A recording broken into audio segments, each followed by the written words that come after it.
Hello students, welcome again to our channel Sun physics.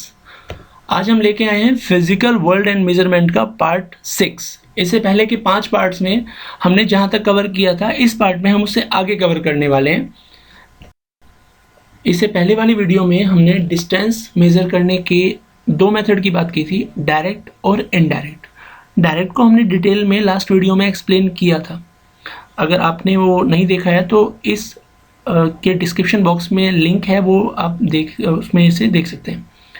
अब हम करने जा रहे हैं इनडायरेक्ट मेथड। इनडायरेक्ट मेथड भी लार्ज डिस्टेंसेस के लिए भी यूज़ होते हैं और स्मॉल डिस्टेंसेस के लिए भी यूज़ होते हैं। तो सबसे पहले तो लार्ज डिस्टेंसेस के लिए अब हम मेजरमेंट कर रहे हैं। इसके 8 टोटल मेथड थे, जिसमें से हमने 4 मेथड लास्ट वीडियो में डिस्कस किए हैं। उसका लिंक इसके डिस्क्रिप्शन बॉक्स में गिवन है, और बाकी के जो 4 हैं वो हम इस वीडियो में डिस्कस करने वाले हैं। वो पहला है triangulation method, next is spectroscopic method, parallax method, और फिर है size of an astronomical object. कोई हेवनली बॉडी है, उसका साइज मेजर करने का तरीका। तो सबसे पहले हम स्टार्ट कर रहे हैं ट्रायंगुलेशन मेथड। वो क्या होता है ट्रायंगुलेशन मेथड? सपोज ये कोई बिल्डिंग है, इसकी हाइट h जो हमें नहीं पता, हम खड़े हैं यहाँ पे, हमसे बिल्डिंग का जो फुट है उसका डिस्टेंस x है। अब हम ट्रायंगुलेशन मेथड से इसकी हाइट, जो बिल्डिंग है उसकी हाइट पता करना चाहते हैं। हमारे पास ये डिस्टेंस है। अब अगर एक इंस्ट्रूमेंट जिसको हम सेक्सटेंट बोलते हैं, उससे हम बिल्डिंग के टॉप का एंगल निकाल लें थीटा, तो ये एक ट्रायंगल शेप बन जाती है। It will be like this. तो इस ट्रायंगल में थीटा की वैल्यू हमें पता है, x पता है और h निकालना है। तो हम जानते हैं in triangle AOB tan theta is equal to क्या हो जाएगा, perpendicular upon base, that is AB by OB, यानी कि h बाय x। तो यहाँ से h is equal to x tan theta, ये सिंपली निकाल लेंगे हम। लेकिन कई बार क्या होता है, ये जो बेस वाला डिस्टेंस है x, ये हमें नहीं पता चल पाता। जैसे सपोज हम एक रिवर के एक साइड खड़े हैं और दूसरी साइड कोई बिल्डिंग है, और हमें उस बिल्डिंग की हाइट पता करनी है। तो रिवर को क्रॉस करना at that time possible suppose नहीं है। तब हम उस बिल्डिंग की हाइट कैसे पता करते हैं? उसके लिए देखिए, ये सपोज बिल्डिंग है, इसकी हाइट h। अब ये पोजीशन तो हम कर चुके हैं। सपोज ये पोजीशन O पे हम खड़े हैं, यहाँ से एंगल θ1 बन रहा है। तो अगर मैं इस ट्रायंगल में कोट θ1 की वैल्यू देखूं, that will be OB by AB, base upon perpendicular. अब मैं क्या करता हूं, थोड़ा सा आगे आता हूं x डिस्टेंस चल के पॉइंट D पे, और इससे जो टॉप ऑफ द बिल्डिंग का एंगल बनता है वो θ2 बन जाता है। तो अब इस वाले ट्रायंगल के अंदर ABD जो है, cot θ2 की वैल्यू DB बाय AB होती है। अब मुझे क्या निकालना है, मुझे h निकालना है। अब अगर मैं cot θ1 माइनस cot θ2 करता हूं, तो I'll get OB by AB minus DB by AB, या फिर OB minus DB by AB। ये कितना आ जाएगा, OB में से आप DB माइनस कर दोगे तो OD रह जाएगा। OD की वैल्यू हमें पता है, हम कितना आगे मूव किए हैं, x डिस्टेंस। तो x बाय h हो जाएगा, that is equal to cot θ1 minus cot θ2। यहां से h की value x by cot θ1 minus cot θ2 आ जाएगी। तो ये मेथड है ट्रायंगुलेशन मेथड। अगले मेथड पे आते हैं,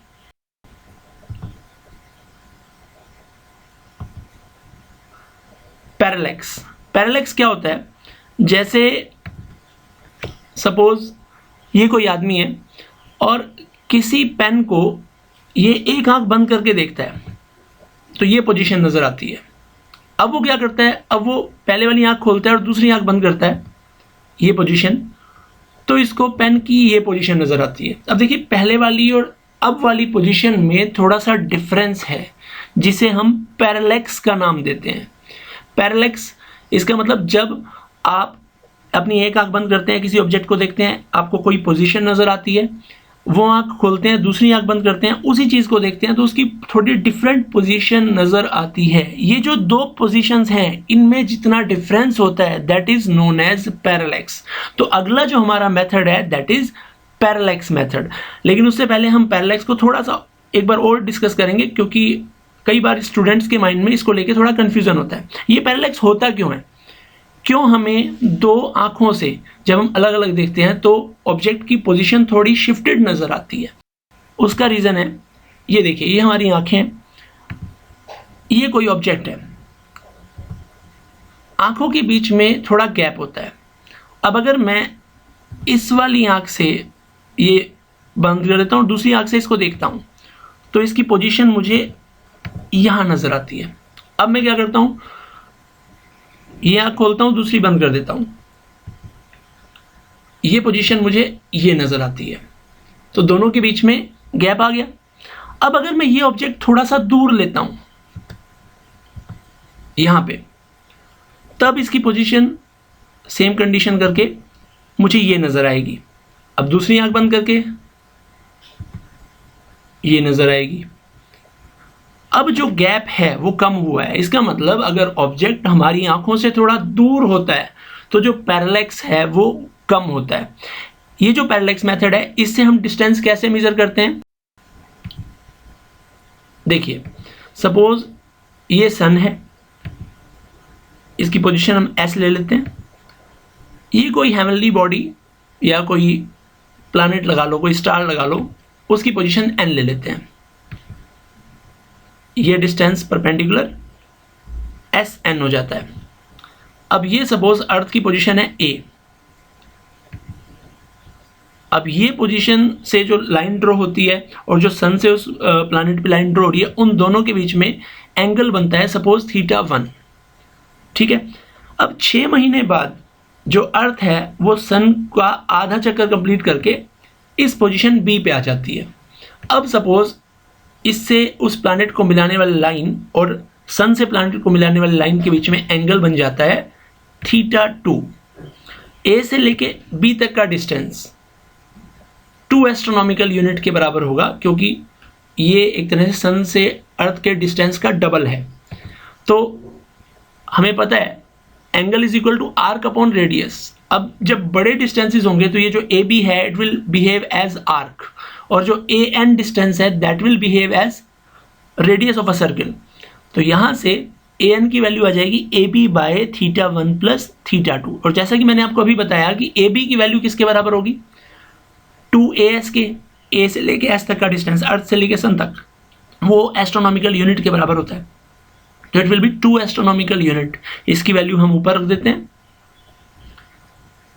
और θ1 और θ2 अगर हमें पता है तो हम अर्थ से उस प्लैनेट का डिस्टेंस इस मेथड से फाइंड आउट कर सकते हैं। This is known as parallax method, क्योंकि 2 डिफरेंट पोजीशन से उसकी जो प्लैनेट की ऑब्जर्वेशन ली है हमने और तब ये कैलकुलेशन की है, इसीलिए इसे पैरेलैक्स मेथड बोला जाता है।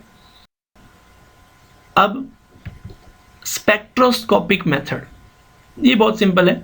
इसमें क्या है, जैसे सपोज ये एक स्टार है और यहां से अर्थ पे लाइट आ रही है, ठीक है, और ये एक दूसरा स्टार है, यहां से भी अर्थ पे लाइट आ रही है। ध्यान से देखिए दोनों में क्या डिफरेंस है। एक पास है, एक दूर है।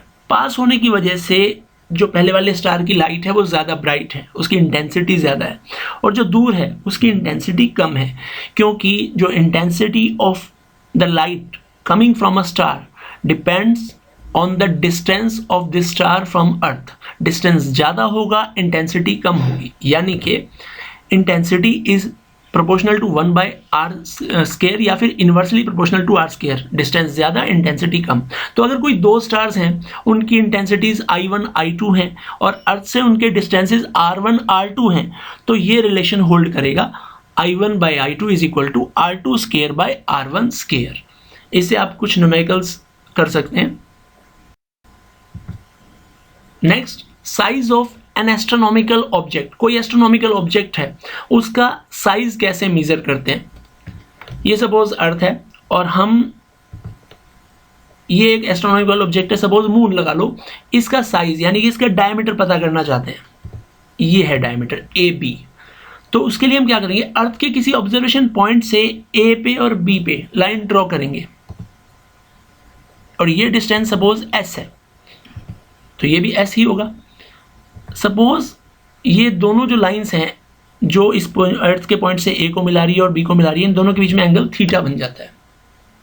तो अगर मैं ये देखूं कि ये जो ए बी है वो बहुत छोटा है, तो इस सर्किल को पूरा करने वाली आर्क के बराबर ए बी होगा जिसकी रेडियस एस होगी।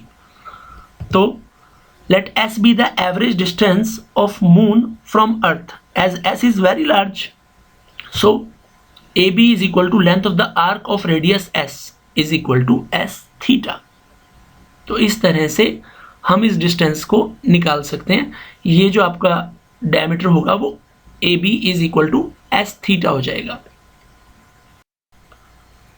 तो यहाँ तक जो लार्ज डिस्टेंसेस मेजर करने के मेथड थे वो खत्म हो जाते हैं। अब हम आते हैं स्मॉल डिस्टेंस पे। स्मॉल डिस्टेंसेस मेजर करने के लिए हमारे पास 3 मेथड हैं, अवोगाद्रोस मेथड, रदरफोर्ड मेथड और size of molecule of oleic acid. इन तीनों को हम बारी बारी अब डिस्कस करेंगे। सबसे पहले Avogadro's method. It is used to find distances of order of 10⁻⁻10 metre, यानी कि एटमिक साइज के डिस्टेंसेस को मेजर करने के लिए अवोगाद्रोस मेथड यूज किया जाता है।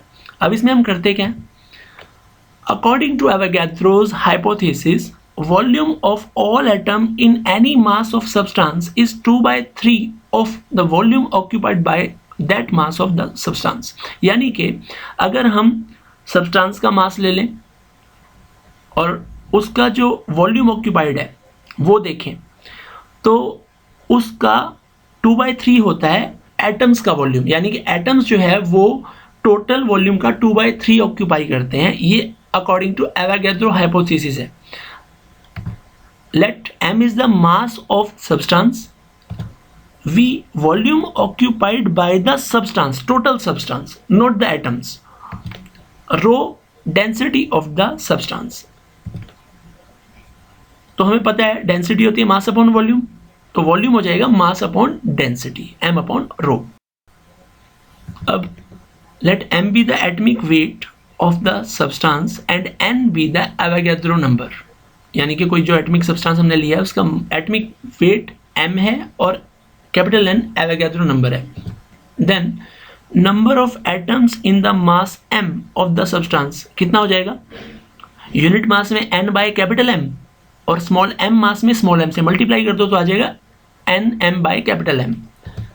If r is the radius of each atom, the volume of the each atom 4/3 pi are cube हो जाएगा, क्योंकि स्फेरिकल साइज होता है एटम का। Volume of all the atoms, हमारे पास टोटल नंबर ऑफ एटम्स कितने थे, nm बाई कैपिटल M थे, तो एक एटम का वॉल्यूम 4/3 पाई आर क्यूब और सभी का कितना हो जाएगा, मल्टीप्लाई कर देंगे। अब ये एटम्स का वॉल्यूम है, एवोगाद्रो हाइपोथेसिस के अकॉर्डिंग ये वॉल्यूम टोटल वॉल्यूम का कितना होता है, 2/3। According to Avogadro's hypothesis, what volume of all the atoms is equal to 2/3 of the volume of the substance।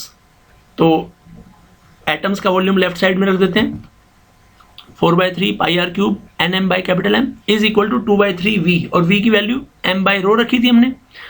हमें निकालना है r क्यूब क्या हो जाएगा, m by 2 pi n rho. r cube ये है तो r क्या हो जाएगा, इस सारे का 1/3 पावर, तो r is equal to m by 2 pi n rho power 1/3। इस तरह से हम साइज ऑफ द एटम निकालते हैं। Next is Rutherford method. Rutherford method क्या था, ये भी स्मॉल लेवल के डिस्टेंसेस को मेजर करने के लिए था, ये और भी छोटे डिस्टेंस को मेजर करता है। वो एटमिक साइज को मेजर कर रहा था, ये न्यूक्लियर साइज को करेगा। This method is use to measure nuclear size.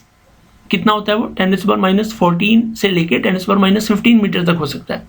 अब इसमें करते क्या है, When a beam of alpha particles is made to hit an extremely thin metal foil, some of the alpha particles retrace their path, that is, turning through 180 degree. This led Rutherford to the discovery of atomic nucleus, in which entire positive charge and all the mass of the atom are supposed to be concentrated. क्या होता है, बहुत thin foil लेते हैं metal की, उस पर alpha particle bombard करते हैं और उसमें से कुछ पार्टिकल बिल्कुल अपना पाथ रिट्रेस बैक कर देते हैं, यानी कि 180 डिग्री टर्न होके आ जाते हैं. इससे रदरफोर्ड ने एटमिक न्यूक्लियस की डिस्कवरी की थी, क्योंकि उसने ये कहा था कि न्यूक्लियस पॉजिटिव पार्ट है, अल्फा पार्टिकल भी पॉजिटिव है, अल्फा पार्टिकल उस पॉजिटिव के मैक्सिमम रिपल्शन वाले पोजीशन से वापस आ जाता है और जितने डिस्टेंस तक वो गया उसे उसने नाम दिया distance of closest approach from the centre of the nucleus. The distance of closest approach of alpha particle centre from the nucleus gives the size of the nucleus. तो जो अल्फा पार्टिकल के जो न्यूक्लियस के जितना पास वो गया, that is known as distance of closest approach, और उसी को न्यूक्लियर साइज कहा गया.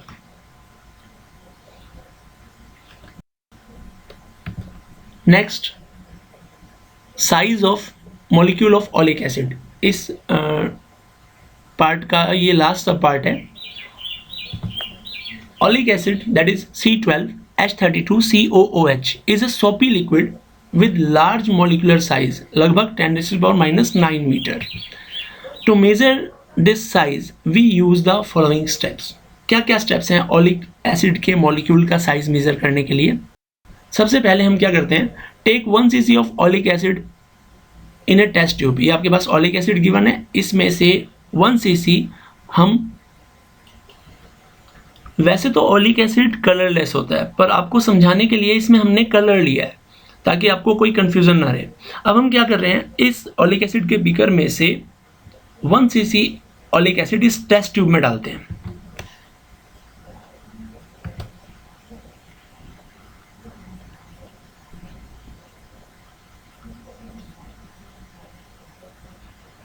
डन. अब क्या करते हैं, अब हम क्या करते हैं, इसको अल्कोहल के साथ मिक्स करते हैं ताकि टोटल सॉल्यूशन 25 cc हो जाए. ये अल्कोहल है और अब हम इसे मिक्स कर रहे हैं. कब तक मिक्स कर रहे हैं, जब तक टोटल सॉल्यूशन कितना होना चाहिए, 25 cc. ये हो गया मिक्स. बस अब हम इस सॉल्यूशन में से 1 cc लेते हैं. अब हमने जो सॉल्यूशन लिया है वो टोटल 25 cc है, लेकिन उसमें ओलिक एसिड तो केवल 1 cc है ना. तो अगर मैं इसमें से भी 1 cc लेता हूँ सॉल्यूशन में से, तो उसमें ओलिक एसिड कितना पार्ट हुआ, 1/25 cc, क्योंकि 25वां हिस्सा है ना वो. तो ये 1 cc हमने इसमें मिक्स किया.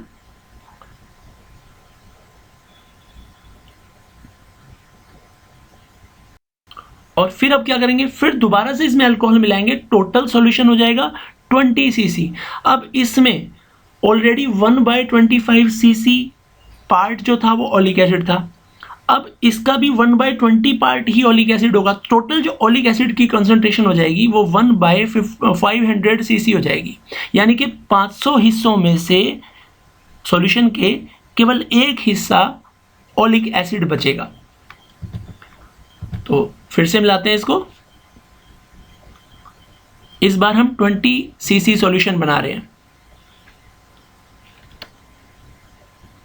तो मेजर पार्ट तो अल्कोहल ही हो गया.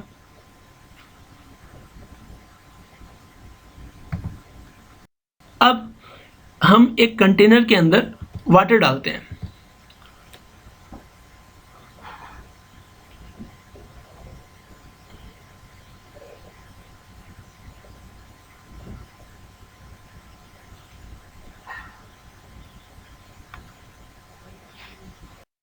ये लाइकोपोडियम पाउडर है, ये वाटर में डालते हैं और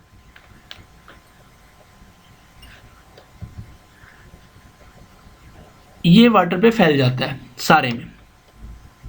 ठीक है, अब हम क्या करते हैं,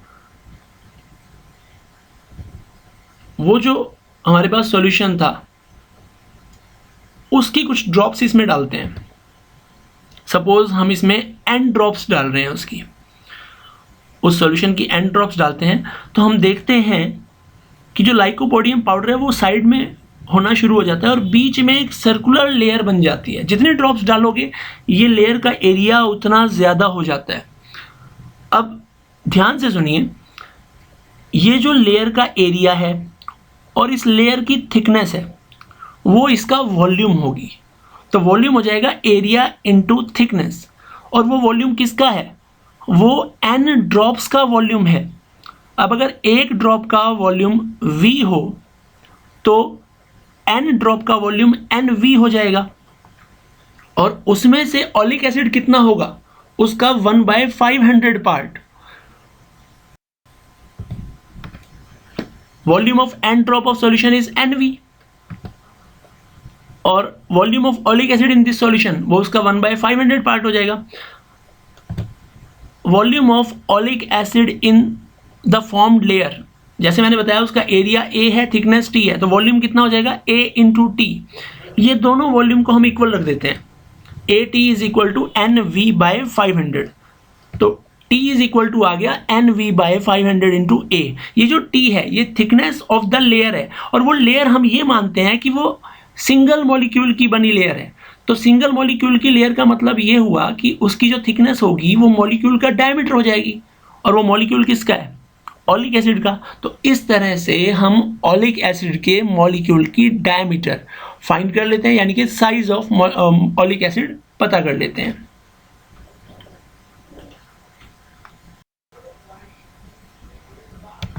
next is range of variation of mass. अभी तक तो लेंथ की हम बात कर रहे थे, मास कहाँ से कहाँ तक वेरी कर सकता है, स्मॉलेस्ट टू लार्जेस्ट क्या क्या हो सकता है।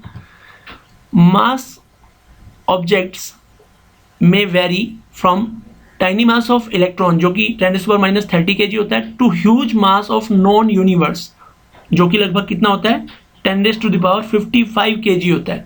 तो स्मॉलेस्ट मास जो हो गया इलेक्ट्रॉन का हो गया जो 10⁻³ kg है, और लार्जेस्ट जो मास है वो जितना यूनिवर्स के बारे में हम जानते हैं, जितना नॉन यूनिवर्स है उसका लगभग 10⁻55 kg मास होता है। तो मास को भी मेजर करने के काफ़ी मेथड्स होते हैं, लेकिन that is the beyond of your syllabus right now. अब टाइम इंटरवल की बात करते हैं।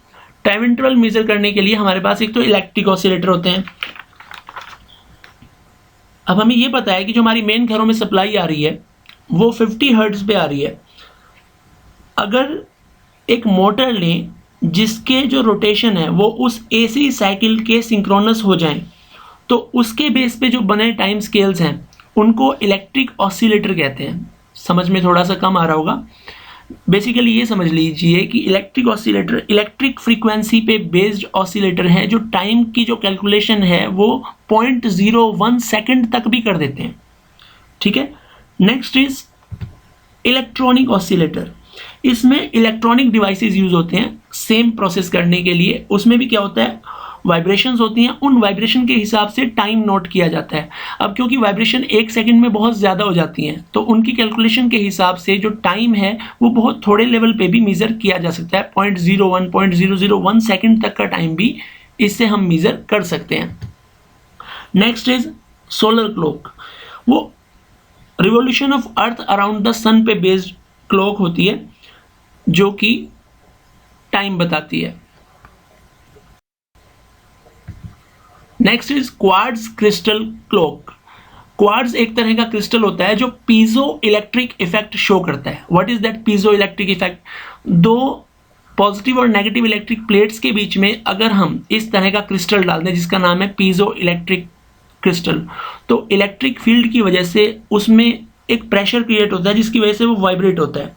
उसकी वाइब्रेशन कैलकुलेट करने के लिए हम ये क्लॉक इस्तेमाल करते हैं और उसकी टाइम की एक्यूरेसी काफ़ी ज़्यादा होती है।